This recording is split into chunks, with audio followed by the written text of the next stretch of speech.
Yaya Ayeng! Nagmamadaling bumaba ng hagdanan si Althea habang tinatawag ang pangalan ng kanyang yaya. Tumigil siya sa kalagitnaan ng hagdanan nang lumabas mula sa kusina ang yaya niya. Nasaan po si Daddy? Nasa kanyang opisina, may kailangan ka ba sa kanya? Ako na lang ang bahalang magsabi kung ano man yon. Pinaglaruan ni Althea ang kulot niyang buhok. Hindi na kailangan, pakihanda na lang ang sasakyan at lalabas ako. Utos niya. Pero hindi ka pwedeng lumabas, iha. Pinagbabawal ni Senator hanggat hindi ka pa raw nahahanapan ng bagong bodyguard. Tinaasan ni Althea ng kilay ang matanda. So, tawagin mo na si Kuya Victor at sabihin mong ihanda na ang sasakyan. Gusto ko magpahangin sa labas. Pakiramdam ko nasusuffocate na ako sa hangin ng mansyon. Puro kayo na lang ang nakikita ko eh. Pagtataray pa niya, inilibot niya ang paningin sa paligid.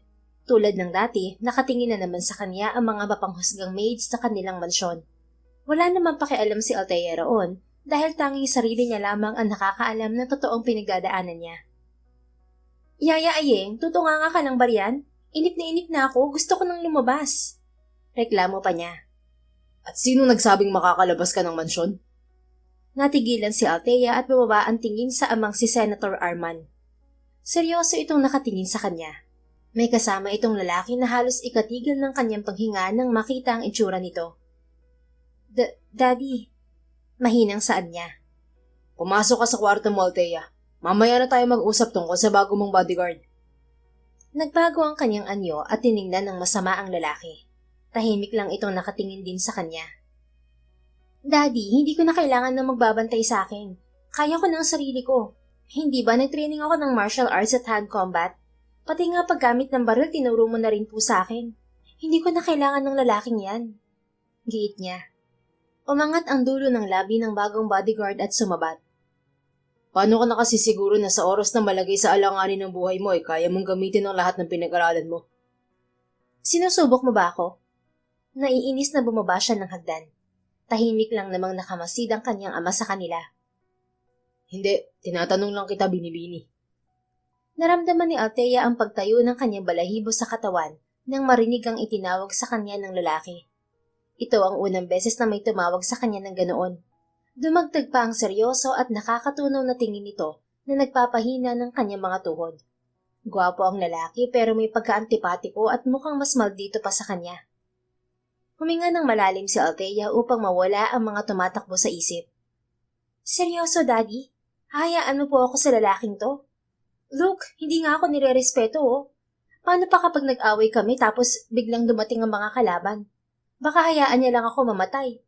At isa pa, hindi ko po siya kilala. Paano kayo nakasisigurong kaya niya akong protektahan? Tumikim ang kanyang ama. Nasisiguro kung kaya kanyang protektahan, iha. Hindi mo rin siya dapat pinagsasalitaan ng ganyan dahil anak siya ng general at galing siya sa pamilya ng mga militar. Mataas din ang ranggo niya kaya magpasalamat ka. Dahil pumayag siya sa pakiusap ko na bantayan ka pansamantala. Wala kasi akong mahanap na tao makakapagprotekta sa'yo at kayang tiisin ang ugali mo. And by the way, he's Captain Gian Koslov, your new bodyguard. Bumaling ito sa lalaki. Captain, this is my daughter Althea. Pagpasensyahan mo ng ugali niyan. Medyo napalaki kasing spoiled brat ng mami niya. Pagpapakilala ng kanyang ama sa kanilang dalawa. Umismid si Althea. Ano naman po ngayon kung kapitan siya at anak ng general? Basta, ayoko sa kanya, Dad. At Dad, hindi ako spoiled brat.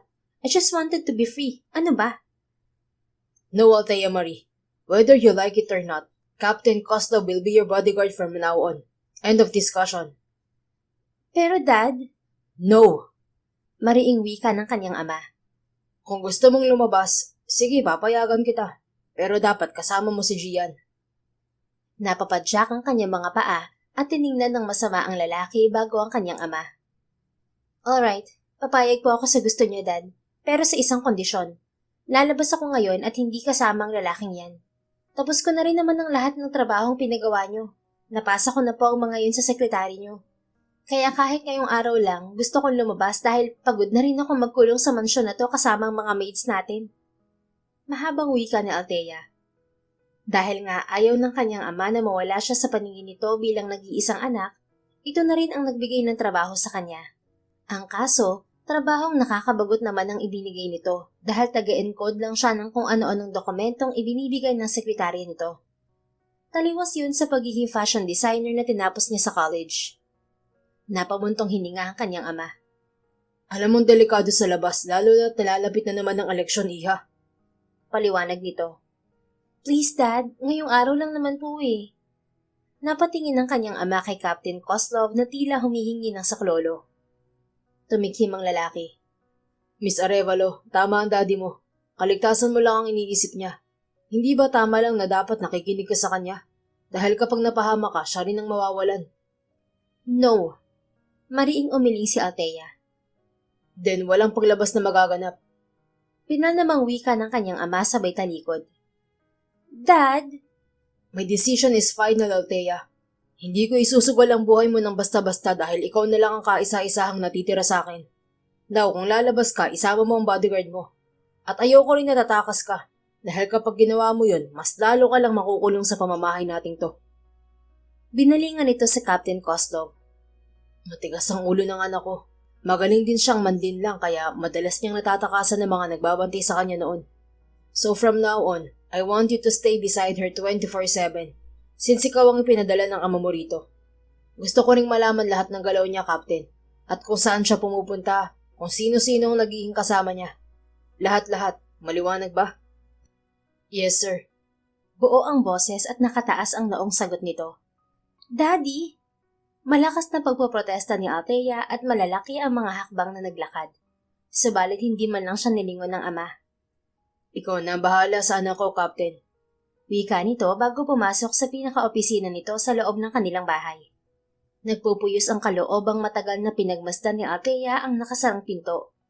Pagkaway malalaki ang mga hakbang siyang lumabas ng kanilang bahay. Where do you think you're going?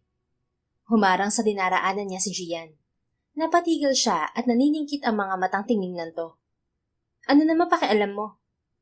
May pakialam mo ko dahil nakaatang na sa mga kamay ko ang buhay mo.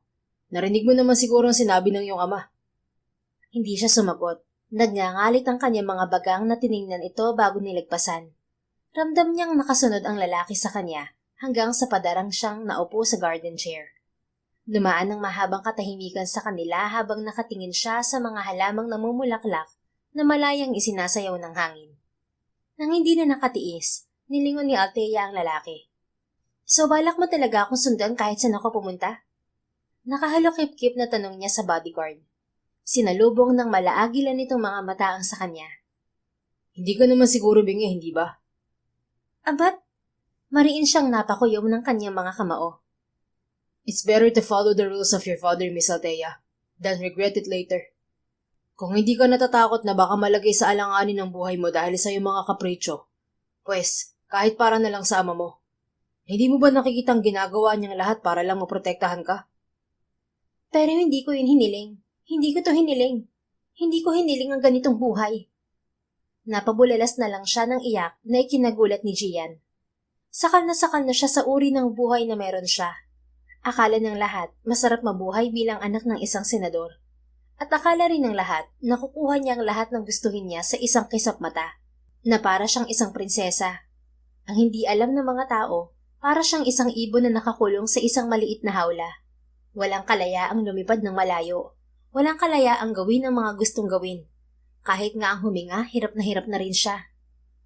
Isinubsob ni Althea ang kanyang ulo sa mga palad at doon nagpatuloy sa tahimik na pag-iyak. Nakaramdam naman ng pagkahabag si Gian sa nakikitang anyo ng babae. Nauunawaan niya ang gusto nitong mangyari. Nauunawaan niya rin kung bakit ganoon ang ugali nito. Mahirap nga naman kung palagi na lang nakakulong sa mansyon na yun. Napabuntong hininga ang binata. Hindi niya mapigilang makadama ng inis sa ama nito. Hindi naman kasi mangyayari ang ganoon kung wala sa mundo ng maruming politika ang matandang senador. Ewan ba niya't ayaw pa nitong huminto sa politika? Para maging tahimik na ang buhay ng mga ito. Walang gulo, walang kaaway. Matagal na nakamasid ng si Gian sa umiiyak na babae. Maganda ito kung tutuusin. Singkit ang mga mata, mapupula ang mga labi, matangos ang ilong, hugis puso ang muka. Mahaba ang kulot nitong buhok. At kahit hindi katangkaran ay perpekto naman ang hugis ng katawan. Mabilis siyang nag-iwas ng tingin ng tumuha ito.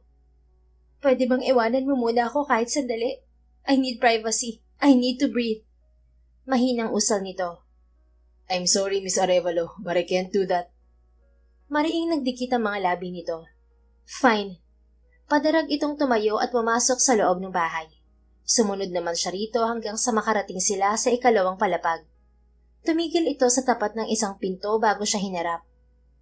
Huwag mo sabihin sa akin kahit sa loob ng kwarto ko sasama ka, mister. No, pero kung may bala kang tumakas, mapipilitan akong gawin yun. What? Ayokong mapahama ka sa ilalim ng pangangalaga ko, Miss Althea. Kaya kung gusto mong magkasundo tayo, sundin mo lang ako. Kumuyom ang mga kamao ng dalaga. Gigil nitong angin at pabasta nitong binuksan ng pinto. Pagkaway padarag ding isinara.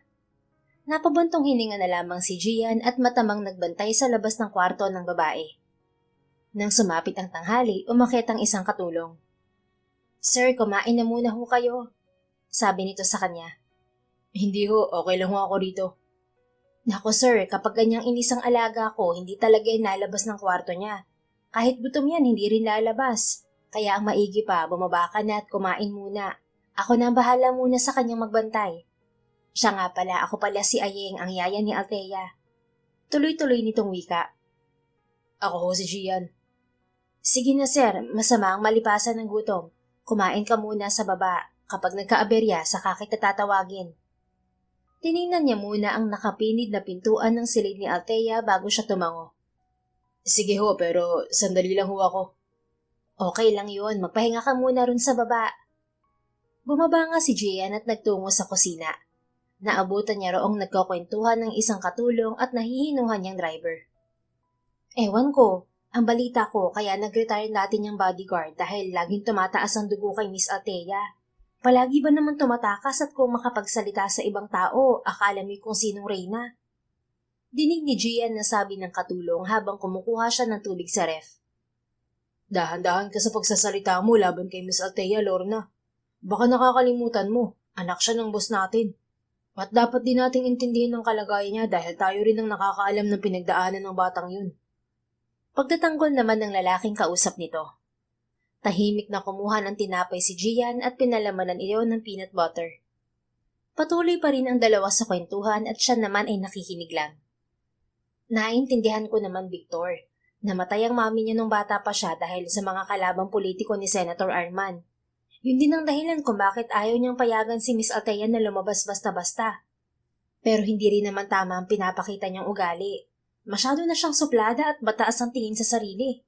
Hindi man lang niya naman ang magandang ugali ng kanyang mami.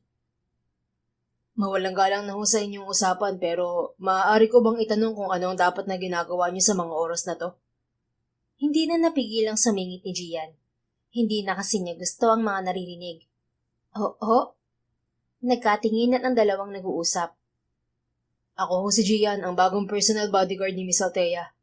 Hindi naman ho siguro maganda na pinag-uusapan niyo siya bilang respeto na ninyo sa ating amo.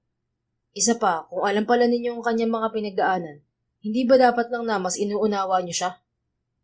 Tabinging napangiti sa kanya ang babae, at si Victor naman ay napakamot sa ulo. Yan na nga sinasabi ko sa iyo, Lorna. Tigilan mo na si Miss Althea. Hindi ka na naawa roon sa tao. Saka, kaya siguro ganun ang ugali niya kasi nga nakakulong lang siya rito. Wika ng lalaki. Napayuko naman ang ulo si Lorna. Pasensya na, sir. Naglalabas lang ng hinaing. Walang kaso yun. Sana sa susunod, intindihin niyo na lang ang sitwasyon niya. Wow, Gian. Anong nakain mo at pinagtatanggol mo ang babaeng brat na yun? Kastigo ng tinig sa kanyang isip. Pasensya na ho ulit. Kayo pala yung anak ng general na sinasabi ni Yaya Ayeng? Sabi naman ng lalaki. Ako nga ho. Sige ho, balik na ho ako sa trabaho. Bumalik na muli sa itaas si Gian. Bitbit ang tinapay na kinuha. Naabutan niyang palabas ng silid ni Althea ang yaya nito. Ang bilis niyo naman kumain, sir. Puna nito. Ayaw ko lang hong matakasan. Baka humamaya kung ano ang gawin ng alaga niyo. Nako, hindi yun mangyayari. Tulog siya. Dadalhan ko nga sana ng pagkain. Ganoon ho ba? Mamaya na lang ho siguro kapag nagising siya. Tumango lang ito bago nagpaalam sa kanya. Napatingin si Gian sa nakapinig na pinto ni Althea. Sa mga sandaling yon, Parang mas gusto pa niya itong tulungang makatakas. Ewan ba niya, pero may damdaming pilit na sumusungaw sa puso niya at gustong ipadama rito ang kalayaang ninanais nito. That's against the rules, Gian. Isa pa, pinagkatiwalaan ka ng ama niya.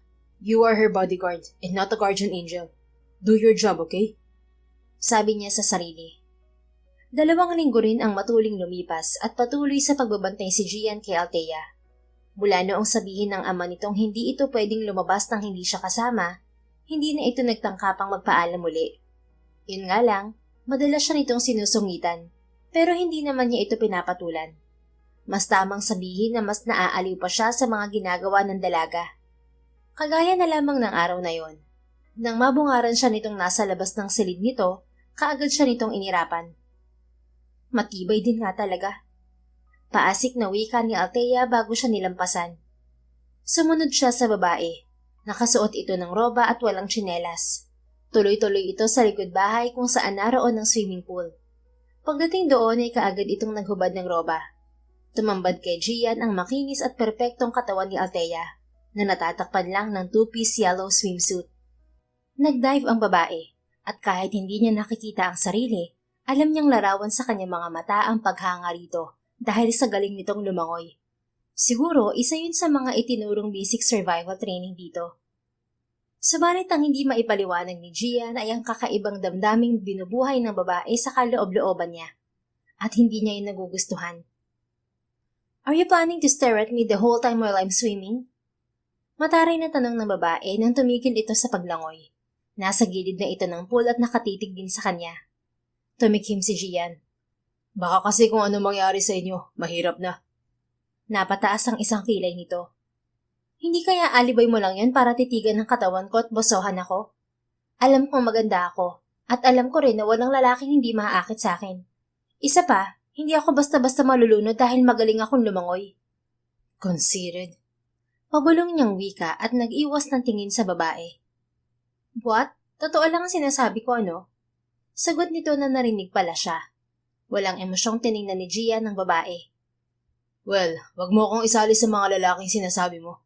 Dahil hindi ako ganun tipo ng tao. Malayo ako sa sinasabi nilang bantay sa lakay. Talaga? Umahon si Althea sa pool at marahan ang mga hakbang na lumapit kay Gian. Gusto namang pagsisihan ng binata ang mga sinabi. Dahil sa mga sandaling yon, alam niya sa sariling hindi siya naiiba sa mga lalaking binanggit nito.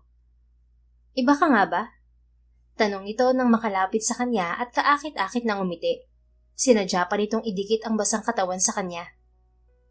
Pwede ba, Miss Althea? Kung ayaw mo ng gulo, wag mo akong subukan. Anyang pilit na pinatatatag ng sarili. So affected ka rin? Walang lalaking hindi maaapektuhan sa ginagawa mo ngayon. And I could say, you're a great seducer, ha? Ngumisi siya. Natigilan ito kasabay ng paniningkit ng mga mata. Kaagad itong lumayo sa kanya. Bastos! At hindi na paghandaan ni Gian ang pagtama ng kamay nito sa kanyang pisngi. Marahas siyang napahugot ng hangin sa dibdib. Pagkaway hinawakan ito sa braso ng mariin. Napaigik ang dalaga. Ulitin mo pang sampalin ako at sisiguraduhin ko sa'yong hindi mo makakalimutan ng gagawin ko, Miss Althea. Binitiwan niya ito. Sige, subukan mo.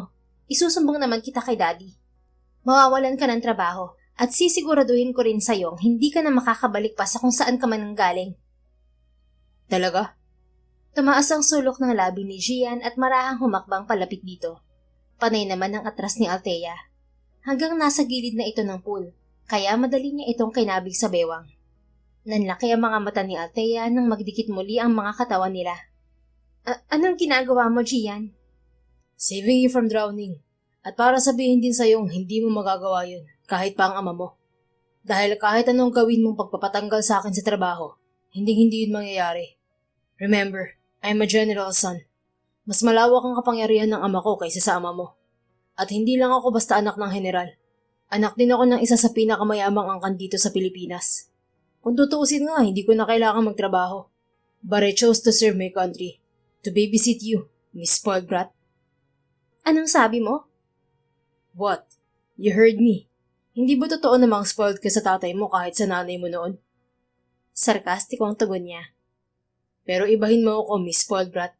Hindi uubra sa akin ang kahit na anong masamang ugaling mayroon ka. Pagkasabi niyon ay dahan-dahan niya itong binitiwan. Dahil kung hindi niya gagawin yon, baka ora mismo ay mahalikan niya si Althea. Kitang-kita niya ang pagdaan ng galit sa mga mata ng dalaga. Lumarawan din doon ng sakit. Nakadama ng pagsisisi si Gian, subalit hindi na niya mababawi pa ang kanyang mga sinabi. Yun lang ang naiisip niyang paraan para magkaroon ng pader sa pagitan nila. Dahil baka nga tuluyan na siyang mahulog dito. I hate you! Nagmarcha pabalik sa loob ng bahay ang babae. Hindi naman sumunod si Gian. Ito lang ang tanging paraang naiisip ko para manatili sa katinuan ng isip ko. Para manatiling trabaho lang ang lahat. And I'm sorry because I have to do this. Mahinang wika niya sa sarili habang nakatingin sa pinasukan ni Althea. Unang kita pa lang niya sa picture ni Althea ay tunay na humanga na siya rito. Kaya wala rin siyang pagdadalawang isip na pumayag na maging bodyguard nito. Naririnig na niya na may pagka-spoiled brat ang babae, pero hindi siya naniwala hanggang sa personal na niya itong nakaharap. Pero sa kabila ng nakaka-turn off na ugali ng babae, hindi niyo nababawasan ang paghanga niya rito. Samantala, nagpupuyos ang kalooban ni Althea na bumalik sa kanyang silid. I hate you, asshole! Paulit-ulit niyang wika sa sarili habang paikot-ikot sa kanyang silid. I hate him. God, bakit bang lalaking yun pang napili ni Daddy? He's really getting on my nerve. Kaasar. Napakayabang niya. Napaka-antipatiko. Tumigil siya at dinama ang tapat ng kanyang dibdib. Malakas yung pumipintig na para bang nakipaghabulan siya ng ilang oras. Hindi siya ganoon sa ibang bodyguards niya, kay Gian lang. At hindi niya alam kung galit pa ba ang nadarama niya ngayon sa lalaki. Dahil may halong kilig yun na hindi niya maunawaan. Basta, I hate him. Huminga siya ng malalim, pagkaway pa sa lampak na naupo sa carpeted niyang sahig. Wala siyang pakialam kung basa siya. Kapag ganoong inis siya, damay na rin ang lahat. Tumingin siya sa balcony pagkatapos ay sa orasan. Pasado 6:00 na. Tingnan natin ang galing mo. Nakangising wika ni Althea sa sarili bago madaling kinuha ang taling ginagamit niya kapag tumatakas. Nakatago yun sa pinakasulok na bahagi ng kanyang walk-in closet. Akala ng daddy niya nakuha na nito ang lahat ng tali sa silid niya. Pero ang hindi nito alam ay marami siya niyon. Talagang bumili siya ng maraming tali at itinago yun ng maigi. Nagpalit muna si Althea ng pambahay. Mamaya na lang kapag hating gabi na niya gagawin ng plano. Titiyakin niyang magtatagumpay siya sa pagkakataong yun. At titiyakin kung mawawala sa landas ko ang lalaking antipatikong yun. Muli siyang lumabas ng kanyang silid. Naabutan niya ang lalaking hindi yata napapagod na bantayan siya. Kakain ako, baka gusto mong sumama. May panunoy ang wika niya bago ito niligpasan. Naramdaman niya ang pagsunod nito hanggang sa dining. Oh iha, mabuti naman at bumaba ka na. Halika na, kain na tayo. Gian, sabayan mo na kami. Wika ng kanyang ama na naabutan niyang nakaupo na sa kabisera ng pang-10 lamesa nila. Isasabay talaga natin siya, Dad? Oo iha, wala namang masama ron. Hindi naman siya pwedeng basta-basta na lamang umalis sa tabi mo dahil baka mamaya takasan mo na naman kami. Napaismid si Althea. Talagang gagawin ko yun. At tingnan natin kung makita niyo pa ako. Bulong niya sa sarili. Apo na, Gian, iho. Muling pag-aalok ng kanyang ama nang hindi kumibo ang lalaki. Tiningnan ito ni Althea. Nagulat pa siya nang makitang titig na titig sa kanya ang lalaki. Bakit? May dumi ba ako sa muka? Pagtataray niya. Umiling ito. Baka lang ayaw mo akong kasabay. Ayaw ka man o hindi, wala naman ako magagawa pa kapag si Daddy ang nag-alok sa'yo. VIP bodyguard ka di ba? Natawa ang kanyang ama. Nako Gian, pagpasensyahan mo na itong aking unika iha. Ganyan lang yan sa panlabas na anyo pero mabait talaga ang anak kong yan. Hindi ho halata. Sagot ng lalaki at naupo na. Apat, wala talagang modong lalaking to. Pagwe-welcome ni Althea sa isip. Bueno, kamusta naman ang trabaho mo, iho? Hindi ka naman ba pinahihirapan itong anak ko? Hindi naman ho. In fact, she's well behaved. Nakangiting tumango ang kanyang ama bago siya tiningnan.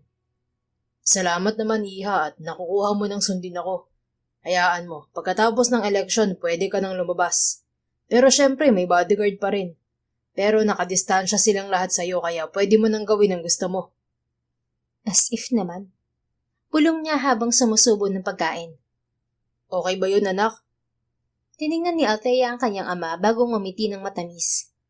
Yes, Dad. Thanks. Tugon niya pagkalunok ng pagkain. Hindi rin talaga nagkamali ang iyong ama ng rekomendasyon niya sa akin, Gian. Binalingan nito ang lalaking hindi inaalis ang mga mata sa kanya, kaya wala siyang magawa kung hindi ang panlakihan ito ng mga mata. Ngumiti lang ang lalaki habang nagpupuyos ang kanyang kalooban. Nagpatuloy sa pag-uusap ang dalawa hanggang sa makatapos si Althea at magpaalam sa kanyang ama. Agad namang tumayo si Gian at sumunod sa kanya. Pagdating sa kanyang silid, nakakaloko ang ngiting tiningnan pa niya ang nakapinid na pinto na para bang nakikinikinita na niya roon ang magiging itsura ni Gian kapag nalamang tumakas siya. At hindi na niya mahintay pang sumapit ang hating gabi. Humanda kang lalaki ka. Makikita mo kung paano gumanti si Althea Marie Arevalo. Nasisiguro kung walang magagawa si Daddy kundi sibakin ka at palayasin sa bahay na to. Malalaki ang mga hakbang na tinungo niya ang kanyang walk-in closet pagkapatay niya ng mga ilaw para hindi halata ang binabalak niya. Nagbihis siya ng black na leggings at black din na long sleeve cotton shirt. Inihanda rin ni Althea ang isang katamtamang laking backpack na kulay itim. Naglagay siya roon ng ilang damit, passbook niya na alam niyang hinilalagyan ng kanyang ama ng pera, ATM, wallet, bagong cellphone na bago rin ng SIM para hindi siya matrace kung sakasakali. At syempre, cash para iwas trace din. Inilagay niya yun sa loob ng kanyang closet nang masigurong ayos na ang lahat. Ipinatong pa niya roon ng isang baseball cap at itim ding sneakers. Pagkatapos, bumalik siya sa kanyang kama at nag-abang ng oras. Pagsapit ng hating gabi, maingat siyang bumangon sa pagkakahiga. Pinakiramdaman niya muna ang paligid bago nag-umpisang kumilos. Ginamit niya ang lahat ng nalalaman niya sa survival training para sa sandaling yun, kaya madali siyang nakababa sa gilid ng kanilang bahay kung saan nakatapat ang balcony niya. Maliwanag ang buong bakuran nila kaya para siyang magnanakaw na bilang ang bawat kilos. Nang marating ni Althea ang back gate nila kung saan alam niyang umalis ang bantay para mag-CR, kaagad siyang lumabas mula roon gamit ang duplicate key na hawak niya. Nakadama siya ng kasiyahan ng bumukasyon at dahan-dahan siyang lumabas. Pero bago niya isarang muli ang gate, tumingin muna siya sa kabahayan nila, bago sa CCTV. Sa wakas, ngumiti siya bago kumaripas ng takbo. Yes, finally! Halos lumabas na ang litid niya sa pagsigaw. Nasisiguro kasi niya na sa mga oras na yon, alam na sa kanila na tumakas siya. Saan po tayo, ma'am? Tanong ng taxi driver nang makasakay siya. Sa pinakamalapit na bus station patungong Baguio. Napangiti si Althea, kahit kasi ang lugar na pupuntahan niya ay nakaplano na noon pa man. Kung ang ibang tumatakas ay sa liblib na lugar pumupunta, hindi siya, kasi alam na niyang doon agad siya ipapahanap ng kanyang ama. Natitiyak ko, sibak ka sa trabaho mong lalaki ka. Pauyam niyang wika, lakip ang matagumpay ng ngiti sa kanyang mga labi. Pagdating sa bus station, agad sumakay sa bus si Althea na paalis na rin patungong Baguio. Payapa ang kaloobang ipinikit niya ang kanyang mga mata nang umandar yon. Kaya hindi na niya napansin pa ang pagsakay ng isang lalaki. Naupo ito sa likuran ng kinauupuan niya at mataman siyang pinagmamasdan habang iiling-iling. Well planned, ha? Wika ni Gian sa sarili. Malakas ang pakiramdam niya kaninang may gagawin si Althea. Pagpasok kasi nito sa silid nito ay agad itong nagpatay ng ilaw, na hindi naman ito ginagawa mula noong dumating siya roon. Sa 2 linggo kasing pagbabantay niya rito, alam na niyang tuwing madaling araw ito natutulog. Madalas din ay may kausap ito sa cellphone nito. O kaya naman ay nakikita niya itong nanonood kapag nagpapadala ito ng midnight snacks. Hindi madaling linlangin si Gian. Hindi siya magiging kapitan ng militar kung ang simpleng kalusko sa silid nito ay hindi niya maramdaman. At nang marinig niya ang hindi naman ganoong kaingat nitong mga kilos, inihanda na niya ang sarili. Sinabihan agad niya si Senator sa balak ng babae.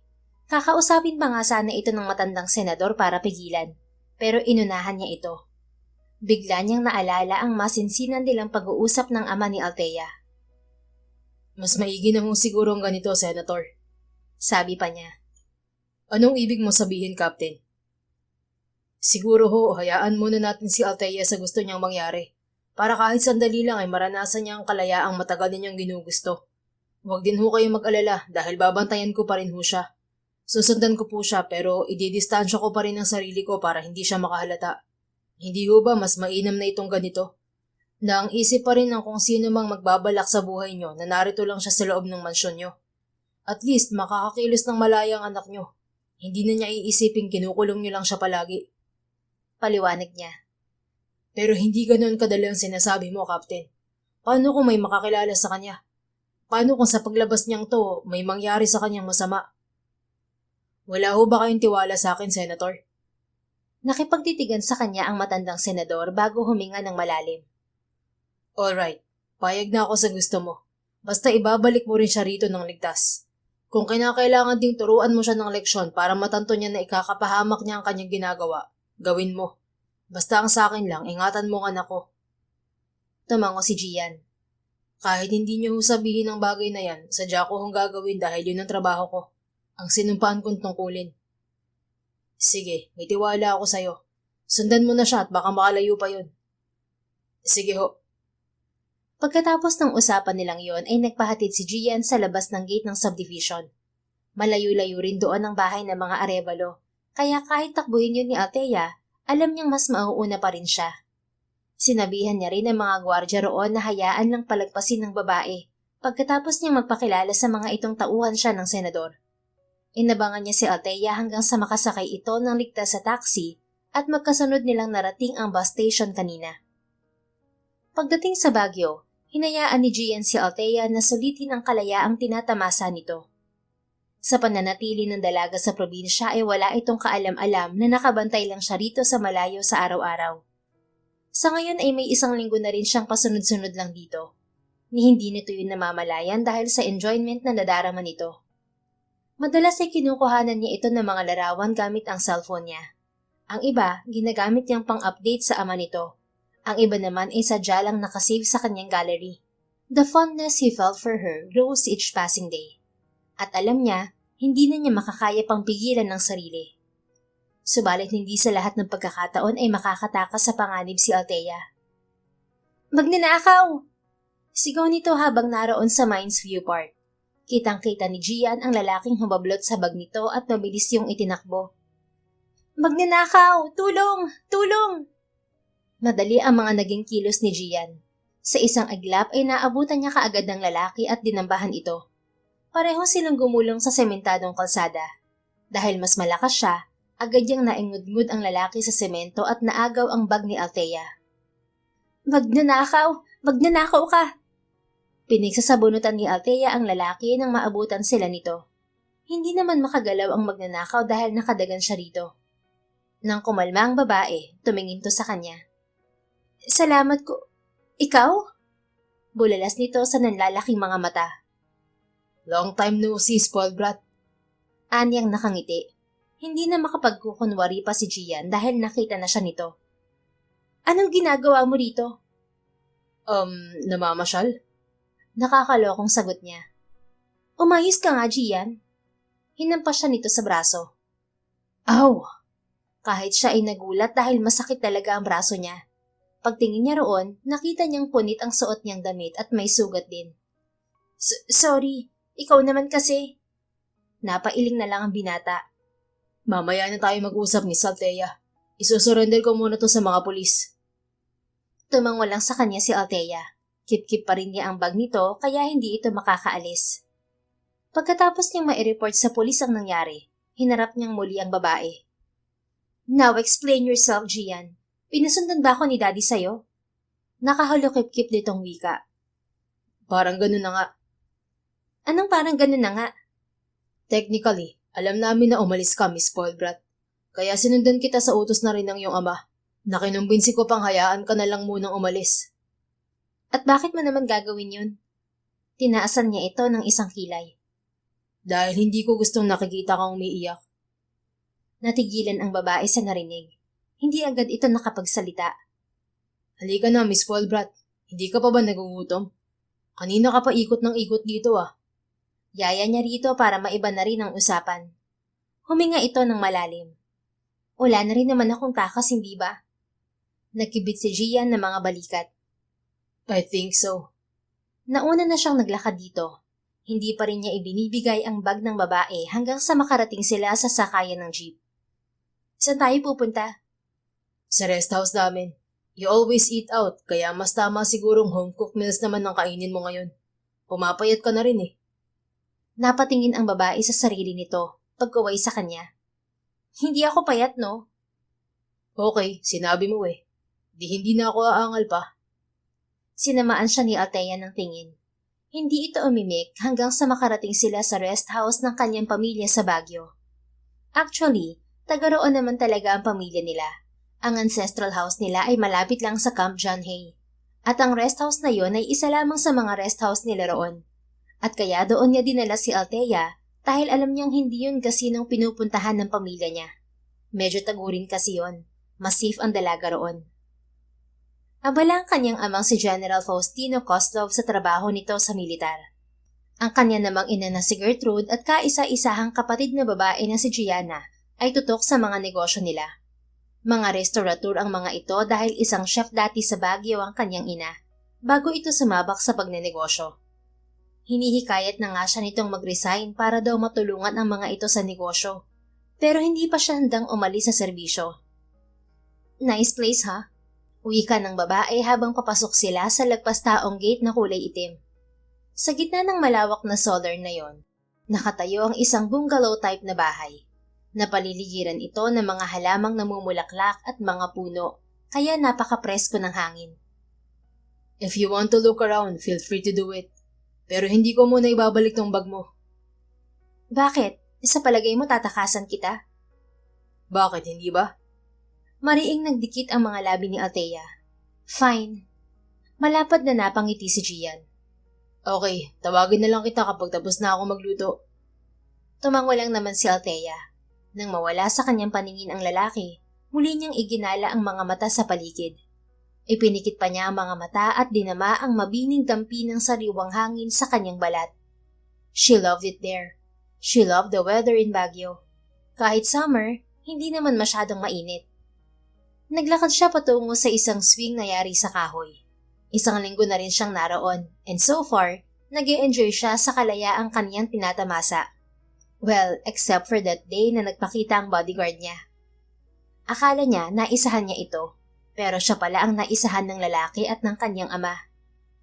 Pero ano kayang ginawa niya para mapapayag si Daddy?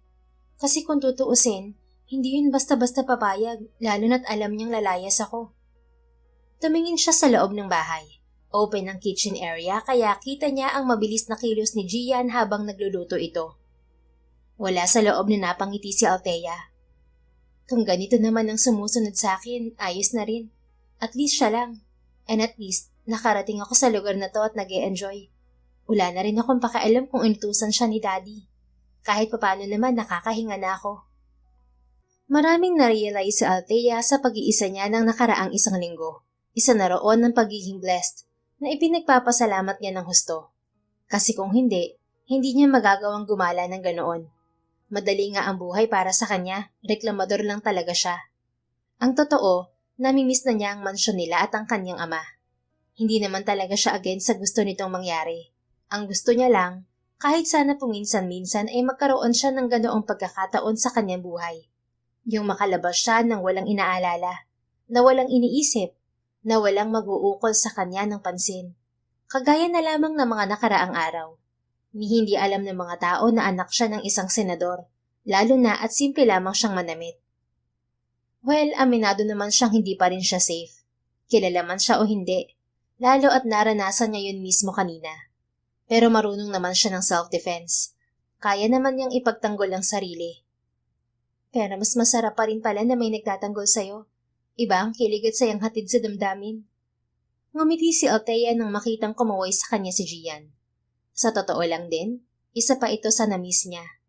Pero ngayong magkasama na sila, hindi na lang basta pagka-miss ang nadarama niya. Muntikan pa nga niya itong yakapin kanina nang makilalang ito ang nagtanggol sa kanya. Bigla ay nawala ang inis niya rito noong magkasama sila sa mansyon. Napalitan agad ng paghanga. Nahihibang na yata ako. Wika niya sa sarili nang maramdamang lumakas ang kabog ng kanyang dibdib habang nakamasid pa rin kay Gian. Am I falling for him? Ipinilig niya ang ulo. Impossible. I hate him nga, hindi ba? Napabuntong hininga siya. Ayun na naman siya sa pagkausap sa kanyang sarili. Para mawala ang mga iniisip ay nilapitan niya ang lalaki. Nagugutom ka na ba? Sandali na lang to. Wika nito habang nagpiprito ng isda. Ano pa bang iluluto mo? May maitutulong ba ako? Natigilan ito at matagal siyang tinitigan. What? Ano bang akala mo sa akin? Puro pagmamaldita lang ang alam? Hindi naman sa ganun. It was just out of the blue.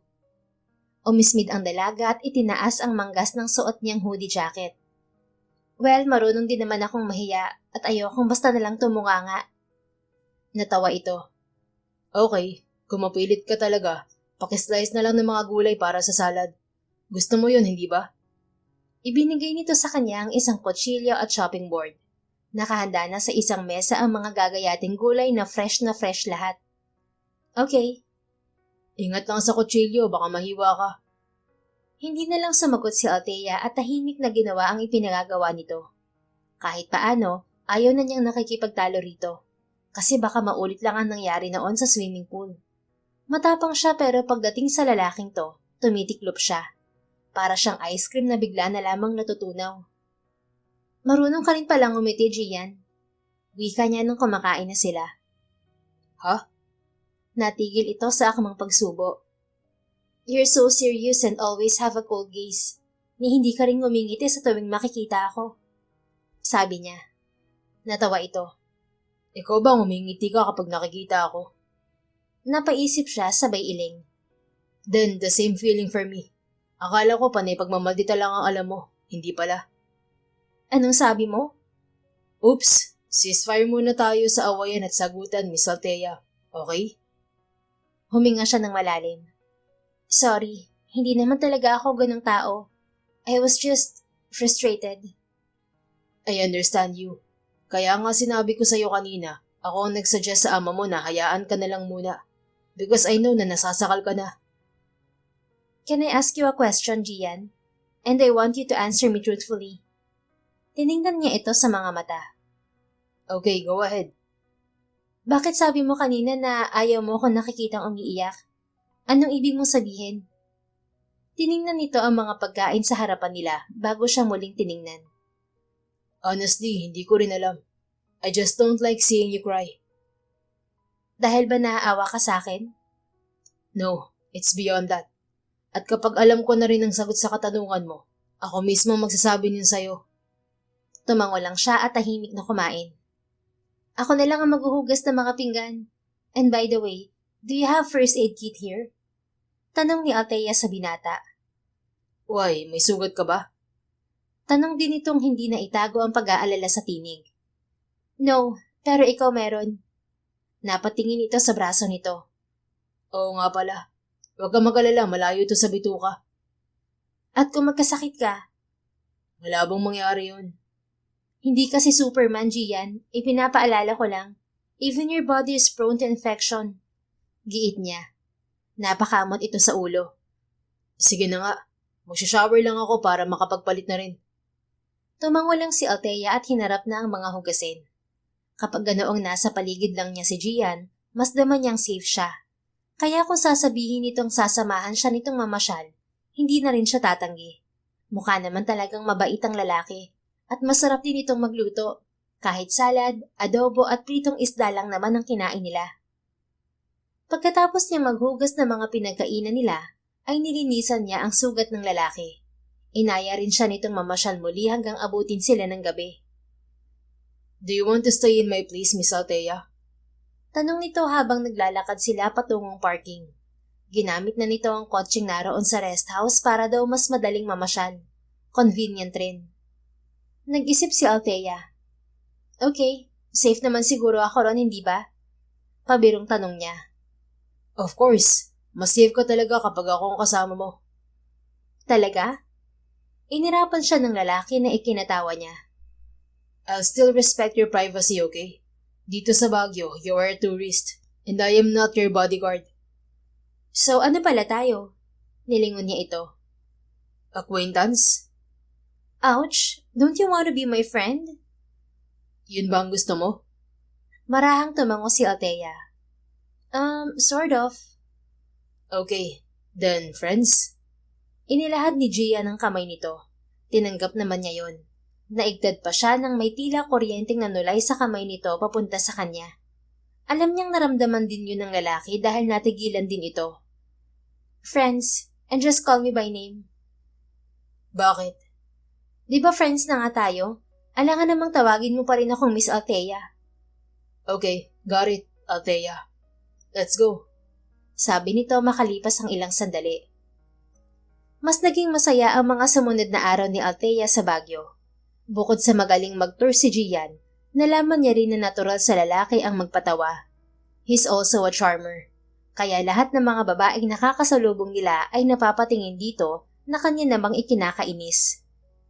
Siguro next time magsuot ka na rin ng face mask. Sabi niya habang naglalakad sila sa Camp John Hay.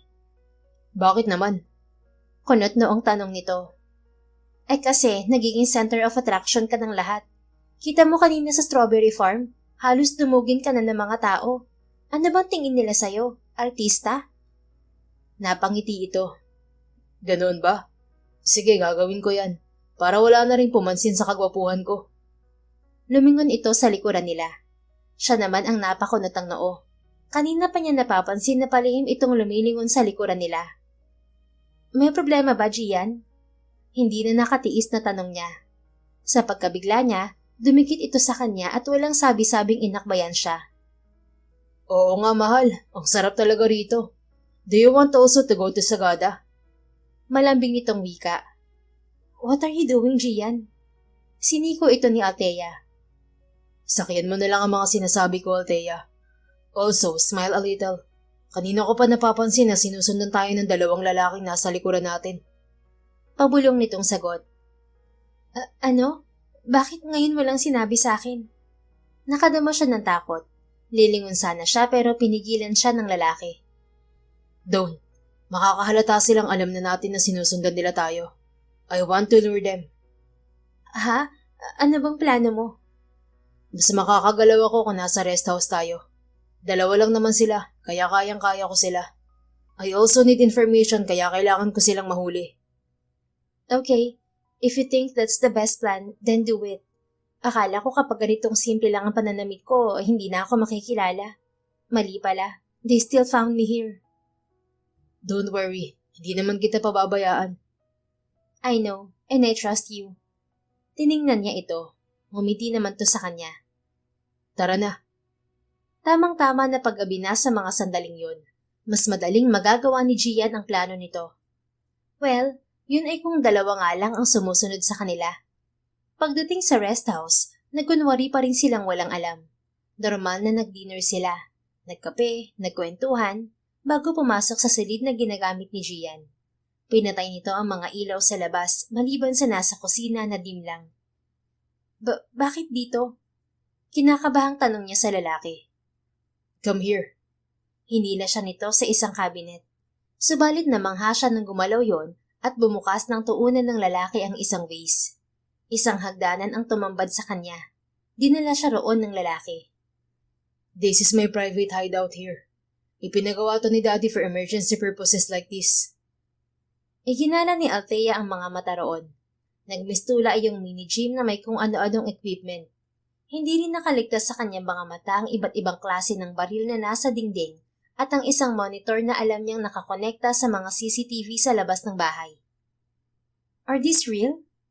Lumapit si Althea sa kinaroroonan ng mga baril. Yeah. Do you know how to shoot? Yes. Kinakabahang tugon niya. Ibinigay nito ang .45 caliber sa kanya. Once na may basta nalang pumasok dito, huwag kang magdadalawang isip na barilin siya. Pero paano kung ikaw pala yon? You'll hear a knock from me. That's your signal na ako ang papasok. Tumango si Althea. Okay. Let's just wait here for a while. Humiga ka muna rito. Itinuro nito ang isang kama na may manipis na kutsyon. Hindi niya agad yun napansin kanina. Naupo sa kama si Althea habang nakaabang si Gian sa monitor. May 2 oras yata silang naghintay nang mapatayo ito ng tuwid. They're here. Binalingan siya nito. Like I've told you, don't go out, Althea. Okay? Okay. Sunod-sunod siyang tumango. Nakita niya sa monitor na 4 na lalaki ang dumating. Kaya mo ba sila, Gian? Tiningnan muli ng binata ang monitor bago nakangising nilingon siya. Watch me. Naglakad ito patungo sa hagdanan. Gian, sandali. Tumigil ang lalaki at muli siyang binalingan. Mag-iingat ka. Mahinang wika niya sa bayuko. I will. May utang pa akong sagot sa'yo, hindi ba? Sasagutin kita kapag okay na ang lahat. Hindi sumagot si Althea at inihatid na lamang ng tingin si Gian. Nang mawala ito, tumingin siya sa monitor. Nasa labas na ng bahay ang mga intruder. Si Gian naman ay nasa sala at doon inabangan ang mga kalaban. Dahil 4 ang mga ito, ang 2 ay sa may backdoor nagtungo, kaya napapaligiran si Gian. Habang nakatingin sa monitor ay napatakip si Althea sa bibig nang pabalabag na bumukas ang pinto sa sala. Pumasok doon ang 2 lalaki, pero mabilis ang mga kilos ni Gian. Pinilipit nito ang leeg ng isang lalaki, habang ang isa naman ay hinampas nito sa may batok. Parehong bumulagta ang mga ito sa sahig. Nang tingnan ni Althea ang 2 lalaking nasa backdoor, nanlaki ang mga mata niya. Oh my God! Mariin niyang naipikit ang mga mata nang binaril ng mga ito si Gian. May narinig siyang umigik. Pagkatapos, katahimikan na ang sunod niyang narinig. Matagal bago muling nagmulat ng kanyang mga mata si Althea. Nakahinga siya ng maluwag nang makitang nakatayo pa rin si Gian. Oh God! Napasa po siya sa dibdib. Parang sasabog yun sa tindi ng pagkabog habang nanonood lamang siya sa CCTV monitor. Patakbong tinungo niya ang pinto at madali yung itinulak ng buong lakas. Nang makalabas siya sa secret room, ay dali-dali niyang pinuntahan si Gian. Ni hindi niya alintana kung may kadaliman ng paligid. Ang tanging niyang nais ay makita agad ito na humihinga. Althea, hindi ka dapat lumabas ka agad ng... Hindi na nito natapos ang sasabihin nang bigla na lamang niya itong yakapin. Thank God you're safe! Humihikbing wika niya. Hindi sumagot ang lalaki na halatang nagulat sa ginawa niya. Ilang minuto rin ang dumaang katahimikan sa kanila bago niya na-realize ang ginawa. Aalis na sana siya sa pagkakayakap dito nang kumilos ang mga kamay ni Gian at niyakap din siya. Hindi ko hahayaang may mangyaring masama sa akin, Althea. Lalo at kasama kita. Because I won't let these people harm you. Pabulong nitong wika. Nagbago ang tibok ng kanyang puso. Hindi natakot ang kanyang nadarama roon, kung hindi kilig na may kasamang kaba. Tinanong mo ko kung bakit ayokong nakikita kang umiiyak, hindi ba? Inilayo muna siya ni Gian sa sarili nito. At mula sa tanglaw ng ilaw sa kusina, ay tinitigan siya nito sa mga mata. Dahil nasasaktan ako kapag nakikita kitang umiiyak, Althea. Nung una, it was pure pity. But then, those words you said keep ringing in my head. Tama ka naman. Hindi mo hindiling ang buhay na meron ka. Naakala ng lahat buhay prinsesa ka. Pero ang totoo, isa kang bilanggo. Kaya naiintindihan ko kung bakit gustong-gusto mong tumakas sa inyo. I know you wanted freedom. And while I was following you here, nakita ko ang hindi matatawarang saya sa iyong mga mata. Nasa wakas, tinatamasa mo ng kalayaang matagal mo nang ginugusto. And I'm so glad that I see you smile like that. Wala yung katumbas na saya sa puso ko. Anong ibig mong sabihin, Gian? Let's just say that I'm one of those guys. Sino? Yung mga lalaking naaakit sa'yo. Aminado na ako ngayon na isa nga akong bantay sa lakay. Pero hindi naman talaga kita sasalakayin ng walang pahintulot mula sa'yo. Ayoko namang mamilit.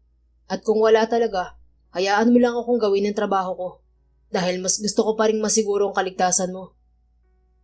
Gustong tumili ni Althea dahil sa kilig. Pero nakita niyang gumalaw ang isa sa 4 na lalaking nakahandusay sa sahig. Sinipa niya agad ito nang uubod ng lakas. Wow, magaling ka nga palang talaga. Humahangang sabi ni Gian. Of course. Pero bagong lahat, gusto ko lang sabihin sa'yo na gusto rin kita, Gian. At hindi na siya nag-isip pa ang hinalikan ng lalaki. Hindi siya magaling humalik. In fact, that was her very first kiss. At hindi niya alam kung tama ba ang ginagawa niya dahil hindi kumikilos si Gian. Nangakmang lalayo siya rito, saka naman siya kinabig ng lalaki at siniil ng nagbabagang halik. It lasted a minute before he let her go. Althea, ayusin lang muna natin ang lahat ng to bago ako opisyal na manligaw sa'yo. Okay lang ba yon? Okay lang sa akin. Bigla siyang nakaramdam ng hiya kasi hindi nito hinihiwalayan ng tingin ang mukha niya. I promise you, kapag nalaman na natin kung sino nagtatangka sa buhay niyo ng ama mo, ipahuhuli agad natin. Para naman hindi ka nagagawa pa ng ganito, natatakas ka sa inyo. Pero ayos lang din naman sa akin, at least solo kita. Mas lalo siyang namula. Ikaw talaga? Hinampas pa niya ito sa balikat. Nagsasabi lang ako ng totoo, Althea. Sino ba namang hihindi kapag kasing ganda mo ang kasama ko sa araw-araw? Oo na. Tapusin mo ng trabaho mo bago pa ako mainis. Natawa si Gian at tinungo ang switch ng ilaw. Nang lumiwanag, nakita niya ang nakakalat na dugo sa sahig. Napatalikod siya. Are they dead? Takot na tanong niya. No, hindi ko yun ginawa para may ma-interrogate ako. Okay, babalik na ako sa loob ng silid mo. Ayoko silang makita. Mabuti pa nga. Darating na rin naman mamaya mga kasamahan ko sa militar. Mas mainam kasi nasa kampo ko sila dalhin. And by the way, susunduin ka pala rito ng chopper ng daddy mo. Okay lang ba yon? Pasensya na, hindi ko rin nasabi ang mga plano ko. Pasensya na rin kung mapuputol ang bakasyon mo, Althea. Hindi ko kasi gugustuhin maiwan ka rito. Pero huwag kang mag-alala. Bibilisan ko ang pag-alam sa pinuno nila para makabalik agad ako sa mansyon. Ayos lang naman sa akin. Pero may isa pa pala akong tanong sa'yo. Ano yun? Lakas loob na lumingon si Althea sa lalaki. Hindi ka ba na-turn off sa akin? Napakunot ang noon ni Gian. Bakit naman? Dahil maldita ako at masama ang ugali. Natawa ito. Kapag sinabi kong charm mo yun, maniniwala ka ba sa akin? Charm? Naaakit ka kasi masama ang ugali ko? Sa pagtataray mo, dun ako naaakit. Saka hindi ka naman talaga masama. Oo, maldita ka pero hindi ka naman masamang tao. Napayuko siya sabay sungaw ng ngiti sa mga labi. Charm pala. Bulong niya. Sige na, pasok ka na ulit sa kwarto ko. Itatali ko pa sila isa-isa eh. Tulungan na kita. Tumunghay muli si Althea at tiningnan si Gian. Are you sure? Tiningnan niya ang dugo ang sahig.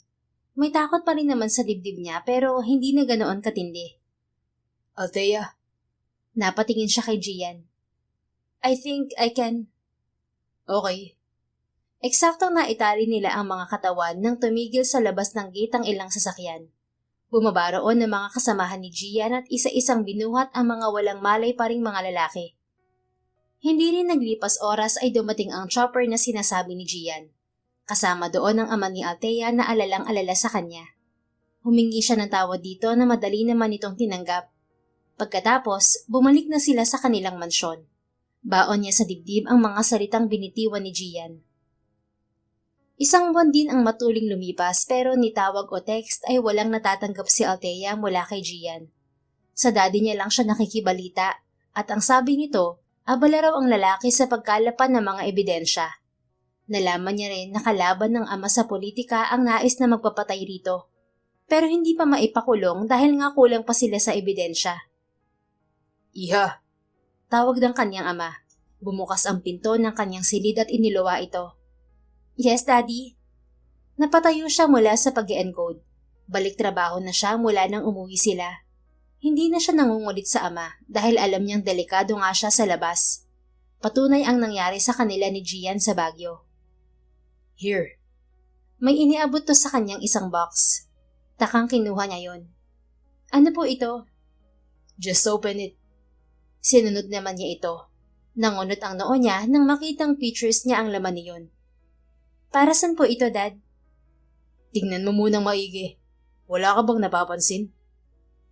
Tiningnan nga niya isa-isa ang mga larawan. Napasinghap siya nang ma-realize na recent pictures niya ang mga yon at kuha sa Baguio. Gian took those photos, pero iba yan sa mga ipinadala niya sa akin. Sabi ng kanyang ama. Si Gian po ang may bigay nito? Yes. Sabi niya malapit na raw siyang matapos sa kanyang ginagawa. Kaya wag ka raw mag-alala sa kanya. Hindi niya mapigilang mapangiti at kiligin sa narinig. Tapatin mo nga ako, Iha. Napatingin siya sa kanyang ama. Ano po yun, Daddy? Kayo ba ni Gian ay may relasyon? Matagal siyang hindi nakasagot bago huminga ng malalim. Ayaw niyo po ba sa kanya? No. Mabilis itong umiling. In fact, gustong-gusto ko ang batang yun. Hindi lang dahil napaamo at napagbago ka niya. Kung hindi dahil alam kong kapakanan mo lang lagi ang iniisip niya. I know I've been too harsh on you for the last 2 decades since your mother died. Matagal kitang ikinulong sa pamamahay nating to. And I know I was wrong. Ako talaga ang may kasalanan ng lahat. Ako ang may kasalanan kung bakit namatay ang mami mo. Kung hindi dahil sa pagsabak ko sa politika, siguro hanggang ngayon ay buhay pa rin siya. Sana rin tahimik ang buhay natin. And I'm really sorry, Iha. I'm really sorry. Sana mapatawad mo ako. Dahil alam ko marami akong bagay na ipinagkait sa'yo. Kaya nga ito na ang huling beses na sasabak ako sa politika. Kapag nanalo akong muli at natapos ang termino, I will retire. Mag-focus naman ako sa buhay natin na matagal ko nang napabayaan. Mahabang wika nito. Oh, Daddy. Niyakap niya ito ng mahigpit. Sorry din po, Daddy. Sorry kasi madalas akong pasaway. Maldita, matigas ang ulo, at may kasamaan ng ugali. Sorry po kasi hindi ako naging mabuting anak sa inyo. Humihikbing wika niya. Shh! Wala kang dapat na ihingi sa akin ng tawad. Tandaan mo, ako ang magulang, kaya ako ang may mali sa atin. Natanto ko rin nung umalis ka, lalo na nang makita ko ang mga larawan mo na pawang masasaya. Kung ano nga ba ang totoong kahulugan ng buhay para sa akin. At ikaw yun, anak. Ikaw at ang kasiyahan mo. Kaya wala kang kasalanan, Iha. Wala. Hindi siya sumagot. Yun kasi ang unang beses na nag-usap sila ng kanyang ama ng puso sa puso. And she can feel the sincerity in his voice. Sige na, Iha. Simula na ng kampanya kaya kailangan ko magpakita sa mga tao. Malapit lang naman ang pupuntahan ko ngayong araw kaya uuwi rin ako. Tumango siya at hinalikan to sa pisngi. Ingat po kayo. I will, Iha, para sa'yo. Pagkaalis ng kanyang ama, masaya siyang naupo sa kanyang kama at muling tiningnan ang kanyang mga larawan. Natigilan pa siya nang makitang may isang maliit na papel na nakatupi sa ilalim niyon. Binuklat ni Althea ang papel at binasa. I know what you're feeling right now because I felt the same. Namimiss na rin kita. Pasensya ka na kung hindi ko magawang tawagan o i-text ka. Kasi kapag ginawa ko yun, baka ora mismo ay puntahan kita. Kapag ganun ang nangyari, baka hindi matapos ang trabaho ko. At alam mong kailangan ko na itong tapusin para na rin sa kaligtasan yun ng daddy mo. Don't worry, I'm almost there. Malay mo pagising mo kinabukasan, nariyan na ako sa tabi mo at hinihintay kang magising. I love you, my spoiled princess. Hindi malaman ni Althea kung paano ba pipigilan ang kilig na nadarama. Itinaas pa niya ang paa sa ere at iginalaw-galaw yon. Pagkatapos, gumulong-gulong siya sa kanyang kama habang hawak ang sulat. I love you too, my cold but guwapong bodyguard. Sabi niya sabay halik sa papel na hawak. Hindi na niya mahintay pang dumating ang oras ng pagbabalik ng lalaki. At kapag tinanong siya nito, oo na agad ang sagot niya. Maghapong tila nakalutang sa ulap ang pakiramdam ni Althea. Hindi siya makatulog, hindi rin makakain. Para lang siyang timang na nakatulala habang nakangiti. Althea! Althea! Nagising siya sa kanyang pagde-daydream dahil sa katok na yon sa pinto ng kanyang silid. Ano po yun, Yaya Ayeng? Tumayo siya at binuksan ang pinto. Ipinapatawag ka ni Senator, may bisita raw kayong darating. Bisita? Oo, magbihis ka na rin daw. Okay. Nagbihis nga si Althea ng simpleng dress na kulay dilaw. Hanggang tuhod niya yon at pinaresan lang ng flat na sandals. Pagkatapos, bumaba na siya. Naabutan niyang may kausap na mag-asawa ang kanyang ama. Oh, nariyan na pala siya. Iha, come here. Wika ng kanyang ama. Lumapit siya sa mga ito. Good evening po. Magalang niyang bati sa mga to. Humalik din siya sa pisngi ng kanyang ama. Madalas talagang magdala ng bisita ang kanyang ama sa kanila, lalo pa ngayon na malapit na ang eleksyon. This is Gertrude and Faustino, Iha. Mga magulang sila ni Gian. Oh? Gulat na napatingin siya sa kanyang ama. Iha, I heard a lot about you. Tama nga ang anak ko, napakaganda mo. Lumapit sa kanya si Mrs. Koslov at humalik sa kanyang pisngi. Alanganin siyang ngumiti rito. Salamat po. Ayos na ang lahat, Iha. Naipakulong ko na ang mastermind sa mga pagtatangka sa buhay natin. Kaya inibitahan ko sina General dito. Kaunting pasasalamat na rin sa pagtulong nila sa atin. Gian will also join us later. Tinatapos niya lang ang mga papeles sa presinto. Masayang kwento ng kanyang ama. Sa narinig, hindi mapigilang kumabog ng malakas ang dibdib ni Althea. Kailangan na ba nating maghanda, kumpadre? Tanong ng ama ni Gian na ikinapamula ng mukha ni Althea. Well, nasa binata mo yan, kumpadre. Sa akin naman, walang problema. Basta, iingatan lang ng binata mo itong unika iha ko. Nako, si Gian pa. Sigurado na yan, kumpadre. Hindi malaman ni Althea kung anong ire-react sa kanyang mga naririnig. Basta tahimik lang siyang nagdiriwang. Hindi pa man sila ay aprobado na ng mga ito ang future nila ng lalaki. Mataman lang siyang nakinig sa usapan ng mga to. At nang makarinig siya ng busina sa labas ng kanilang bahay, muntikan pa siyang mapatakbo. Mabuti na lang talaga at magaling siyang magkontrol ng sarili. Pero nang makita niya ang napakakisig na si Gian sa formal nitong kasuotan, hindi na niya napigilan pang takbuhin ito at yakapin. She missed him terribly. Do you know that our parents are here? Bulong nito sa kanya. Nakagat niya ang labi. I know, kaya nga hindi ako makagalaw. Natawa ito. Good evening, Senator. Dad, Mom. Bati ni Gian sa tatlo. Senator, pwede ko ba muna kausapin si Althea? Paalam nito sa kanyang ama. Sure, iho. Mauuna na muna kami sa hapag. Sumunod na lang kayo kapag tapos na kayong mag-usap. Narinig ni Althea ang pagyaya ng kanyang ama sa mga magulang ni Gian. Nang mawala ang mga ito, saka pa lamang siya kumawala sa pagkakayakap sa lalaki. Subalit, nagulat siya nang hatakin siya nitong muli at siilin ng halik. Hoy, bigla-bigla! Hinampas niya ito sa balikat nang pakawalan siya. Malakas na tumawa si Gian. I just missed you so much, brat. Lumabi siya. Nakailang halik ka na sa akin, baka akala mo. Well, technically, ikaw ang unang humalik sa akin. Namula siya at mabilis na lumayo rito. Natawa itong muli at muli rin siyang kinabig. Ngayong tapos na ang lahat, I'm officially asking you to date me. Hindi naman ako nagmamadali. I'll wait when you're ready. Mariing kinagat ni Althea ang pang-ibabang labi bago kiming tumango. Okay. Okay as in, okay naligawan kita o okay na sinasagot mo na ako? Okay na sinasagot na kita. Nag-kiss na nga tayo ng ilang beses. Hindi pa ba kita sasagutin agad, Captain? Tinaasan niya ito ng isang kilay. Niyakap siya ni Gian. Yan talaga namimiss ko sa'yo. Ang kasungitan mo. Kinurot niya ito sa tagiliran. Tigilan mo nga ako sa pagganyan mo. Oo na, baka kasi magbago pa ang isip mo. Pero teka, nabasa mo bang letter ko? Aha. Tumango siya. And I love you too. Nakangiting tiningala niya ito. Sinalubong naman ito yon ng mabilis na halik sa kanya mga labi. I love you, Althea. And I promise you that I'll fulfill your dreams. Sasamahan kita kahit saan ka magpunta. Ang importante lang naman kasi sa akin ay ang makita ka masaya. Thank you. Halos hindi na sila magbitiw na dalawa. Kung hindi pa siya inaya ni Gian dahil nakakahiya raw sa kanilang mga magulang ay hindi pa siya matitinag. After that night, nag-umpisa ng maging makulay ang buhay ni Althea dahil kay Gian. Pinayagan na rin siya ng kanyang ama na lumabas, basta ito ang kasama niya, dahil officially ay boyfriend at bodyguard na niya ito.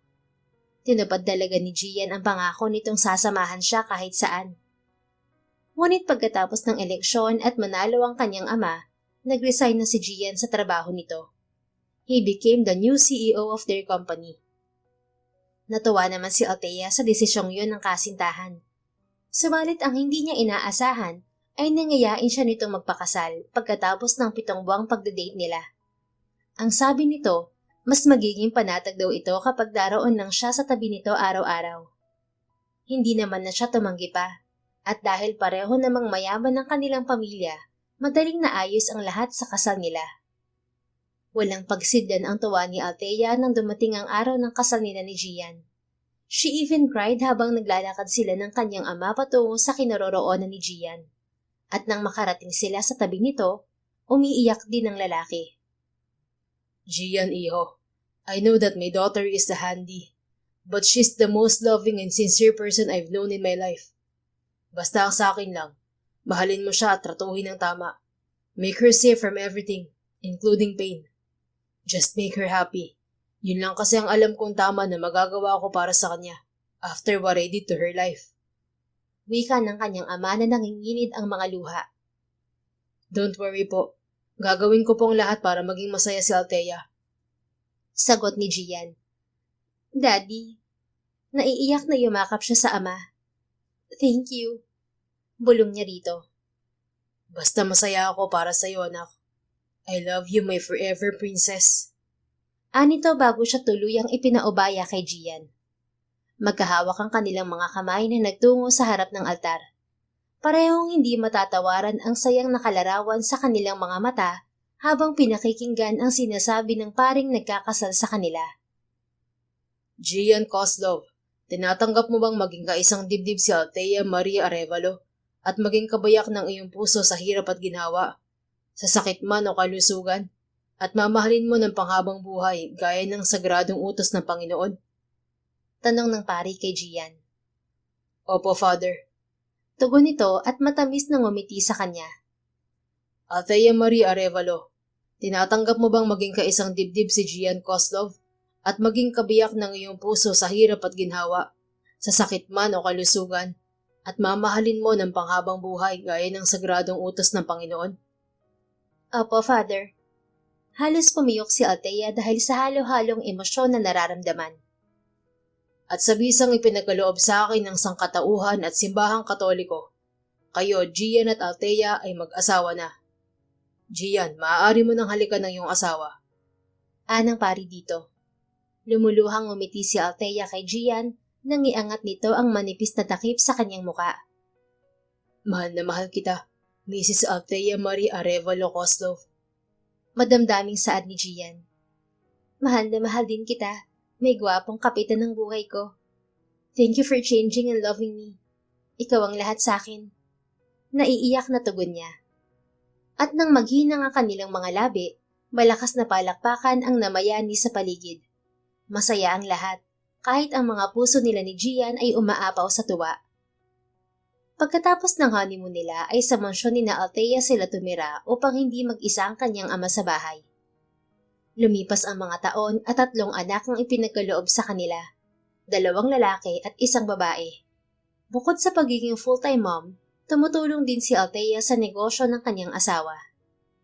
Naging masaya ang kanilang pamilya dahil pinuno nila yung mag-asawa ng pagmamahal at pangako na silang 2 lang hanggang sa huli. The end. If you enjoyed this story, please don't forget to like, subscribe, comment, and share. Your support helps us reach more people and spread the love. Thank you for tuning in, and we're looking forward to seeing you again soon. In the meantime, please take care and may God bless you always.